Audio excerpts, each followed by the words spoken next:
అందరికీ praise దలాడండి. 1 year Bible completion అనే మన పవిత్ర ప్రయాణంలో నాతో కలిసి వస్తున్న అందరికీ సుస్వాగతం.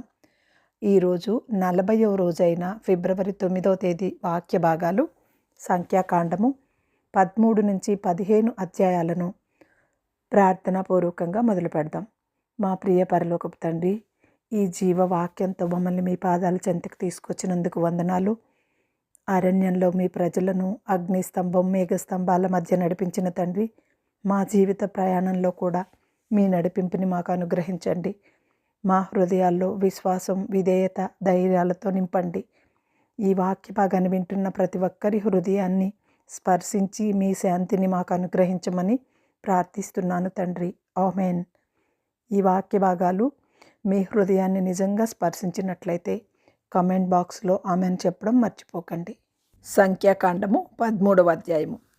యెహోవా మోషేకు ఇలాగు సెలవిచ్చెను, నేను ఇజ్రాయేలీయులకు ఇచ్చుచున్న కనాను దేశమును సంచరించి చూచుటకు నీవు మనుష్యులను పంపుము. వారి పితరుల గోత్రములలో ఒక్కొక్క దాని నుండి ఒక్కొక్క మనుష్యుని మీరు పంపవలెను. వారిలో ప్రతివాడు ప్రధానుడై ఉండవలెను. మోషే యెహోవా మాట విని పారాను అరణ్యము నుండి వారిని పంపెను. వారందరూ ఇజ్రాయేలీలలో ముఖ్యులు.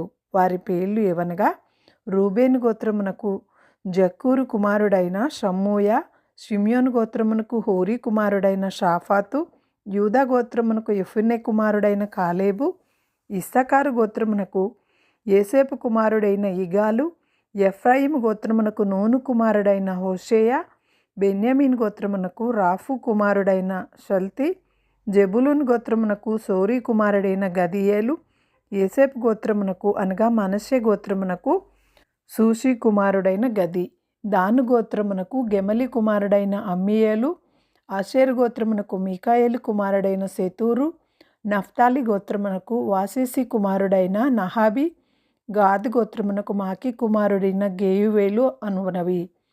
దేశమును సంచరించి చూచుటకు మోషే పంపిన మనుషుల పేర్లు ఇవి. మోషే నూను కుమారుడైన హోషేయకు యెహోషువ అను పేరు పెట్టెను. మోషే కనాను దేశమును సంచరించి చూచుటకు వారిని పంపినప్పుడు వారితో ఇట్లనెను, మీరు ధైర్యం తెచ్చుకొని దాని దక్షిణ దిక్కు ప్రవేశించి ఆ కొండ ఎక్కి ఆ దేశం ఎట్టిదో దానిలో నివసించు జనము బలము గలదో బలము లేనిదో కొంచెమైనదో విస్తారమైనదో, వారు నివసించు భూమి ఎట్టిదో అది మంచిదో చెడ్డదో, వారు నివసించు పట్టణములు ఎట్టివో, వారు గుడారములలో నివసించెదరో కోటలలో నివసించెదరో, ఆ భూమి సారమైనదో నిస్సారమైనదో, దానిలో చెట్లున్నవో లేవో కనిపెట్టవలెను. మరియు మీరు ఆ దేశపు పండ్లలో కొన్ని తీసుకొని రండని చెప్పెను. అది ద్రాక్షల ప్రథమ పక్వ కాలము. కాబట్టి వారు వెళ్ళి సీను అరణ్యం మొదలుకొని హమాతుకు పోవు మార్గముగా రహేబు వరకు దేశ సంచారం చేసి చూచిరి. వారు దక్షిణ దిక్కున ప్రయాణం చేసి హెబ్రోనుకు వచ్చిరి. అక్కడ అనాకీయులు అహీమాను, షెషయ, తల్మయ అను వారుండిరి. ఆ హెబ్రోను ఐగుప్తులోని సోయని కంటే 7 ఏండ్లు ముందుగా కట్టబడిను. వారు ఎష్కోలు లోయలోనికి వచ్చి అక్కడ ఒక్క గలగల ద్రాక్ష చెట్టు యొక్క కొమ్మను కోసి దండతో 2 మోసిరి. మరియు వారు కొన్ని దానిమ్మ పండ్లను కొన్ని అంజూరపు పండ్లను తెచ్చిరి. ఇజ్రాయేలీయులు అక్కడ కోసిన ద్రాక్ష గలను బట్టి ఆ స్థలమునకు ఎష్కోలు లోయ అని పేరు పెట్టబడిను. వారు 40 దినములు ఆ దేశమును సంచరించి చూచి తిరిగి వచ్చిరి. అట్లు వారు వెళ్ళి పారాను అరణ్యమందలి కాదేశులోనున్న మోషే అహరోనుల వద్దకు ఇజ్రాయేలీయుల సర్వ సమాజము వద్దకు వచ్చి వారికిని ఆ సర్వ సమాజమునకును సమాచారము తెలియచెప్పి ఆ దేశపు పండ్లను వారికి చూపించిరి. వారు అతనికి తెలియపరిచినదేమనగా, నీవు మమ్మను పంపిన దేశమునకు వెళ్ళితిమి. అది పాలు తేనెలు ప్రవహించు దేశమే. దాని పండ్లు ఇవి. అయితే ఆ దేశములో నివసించు జనులు బలవంతులు. వారి పట్టణములు ప్రాకారములు గలవి. అవి మిక్కిలి గొప్పవి.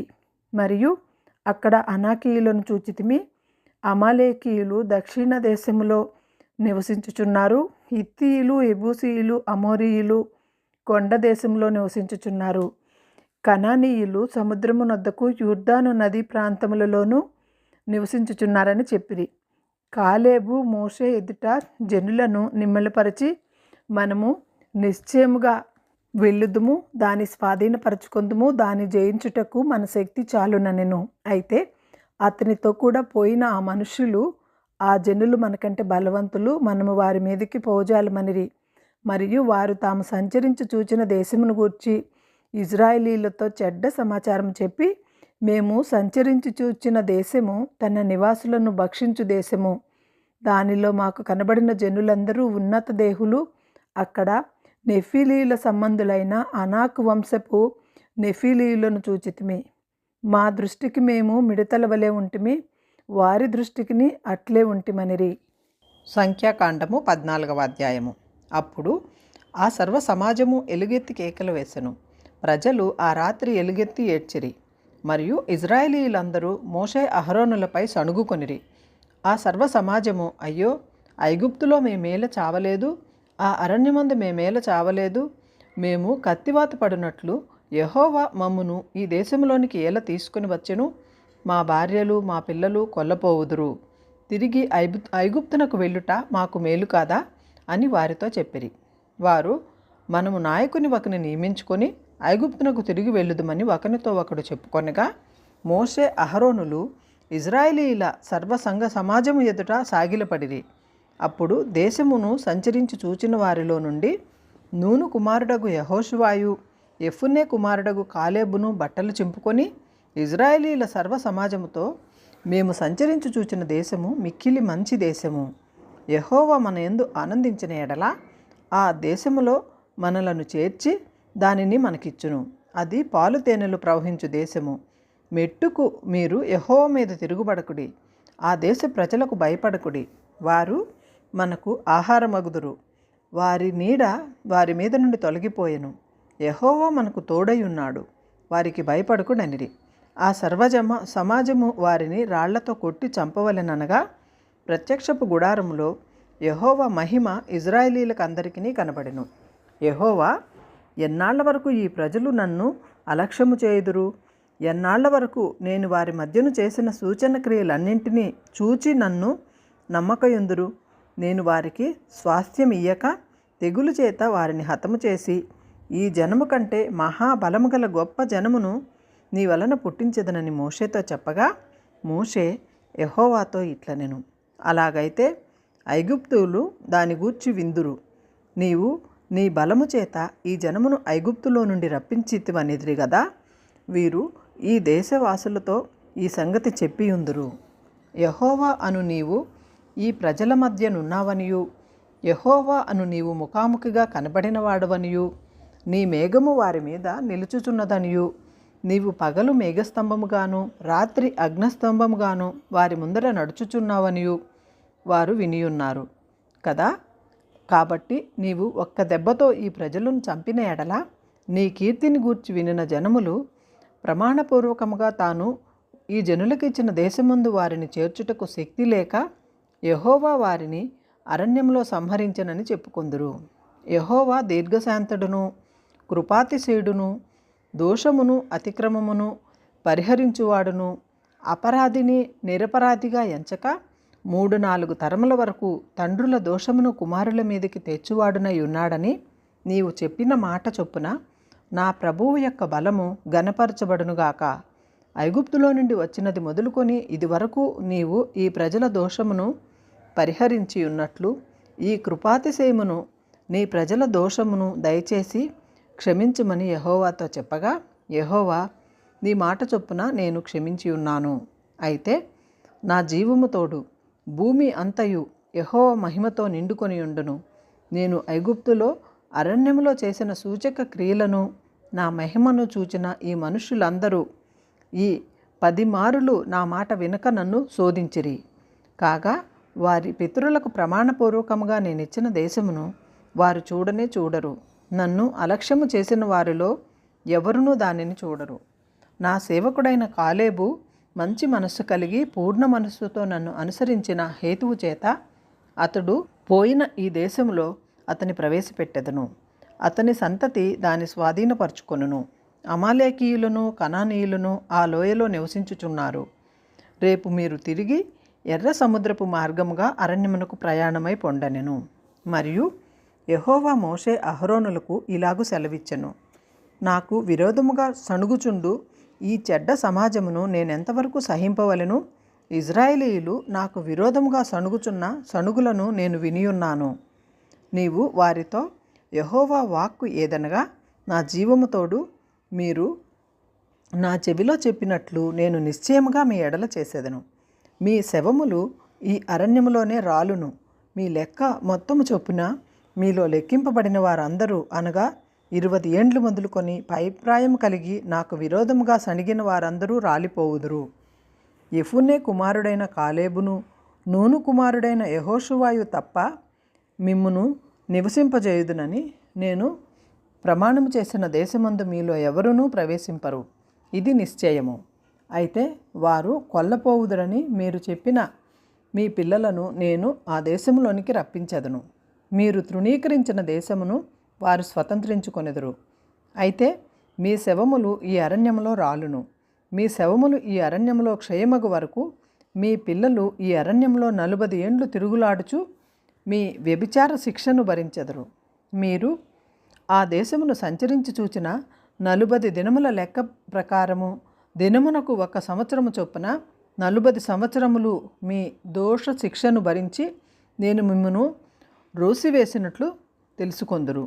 అది యెహోవా అను నేను చెప్పిన మాట. నాకు విరోధముగా కూడిన చెడ్డదగు ఈ సర్వ సమాజమునకు నిశ్చయముగా దీన్ని చేసేదను. ఈ అరణ్యములో వారు క్షీణించిపోవుదురు, ఇక్కడనే చనిపోవుదురు అనెను. ఆ దేశమును సంచరించి చూచుటకై మోషే చేత పంపబడి తిరిగి వచ్చిన ఆ దేశమును గూర్చి చెడ్డ సమాచారము చెప్పుట వలన సర్వ సమాజము అతని మీద సణుగునట్లు చేసిన మనుష్యులు, అనగా ఆ దేశమును గూర్చి చెడ్డ సమాజము చెప్పిన మనుష్యులు యెహోవా సన్నిధిని తెగులు చేత చనిపోయిరి.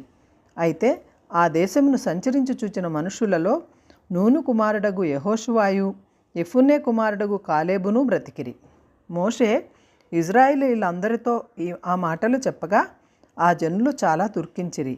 వారు ఉదయమున లేచి ఆ కొండ కొన మీదకెక్కి చిత్తమండి, మేము పాపము చేసి ఉన్నాము, యెహోవా చెప్పిన స్థలమునకు వెళ్ళుదము అనిరి. అప్పుడు మోషే, ఇది ఎలా? మీరు యెహోవా మాట మీరుచున్నారేమి? అది కొనసాగదు.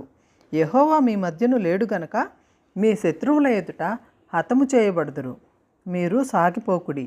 ఏలయనగా అమాలేకీయులు, కనానీయులు మీకంటే ముందుగా అక్కడికి చేరి ఉన్నారు. మీరు ఖడ్గము చేత కూలుదురు. మీరు యెహోవాను అనుసరించుట మానితిరి గనుక ఇక యెహోవా మీకు తోడై ఉండడని చెప్పెను.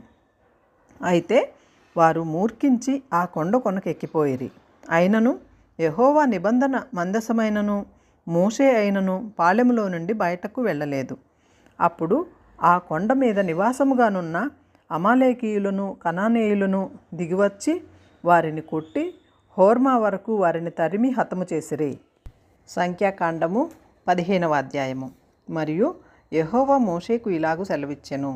నీవు ఇజ్రాయేలీలతో ఇట్లనుము, నేను మీకిచ్చుచున్న దేశములలో మీరు ప్రవేశించిన తరువాత యెహోవాకు ఇంపైన సువాసన కలుగునట్లుగా గోవులలోనిదే గాని గొర్రె మేకలలోనిదే గాని దహన బలిగానైనను తెచ్చి మొక్కుబడి చెల్లించుటకి స్వేచ్ఛార్పణముగాను నియామక కాలమందు అర్పించున్నదిగాను దేనినైనను మీరు అర్పించగోరిన ఎడల యెహోవాకు ఈ అర్పణమును అర్పించువాడు 30 నూనెతో కలుపబడిన 2 పళ్ళ పిండిని నైవేద్యముగా తేవలెను.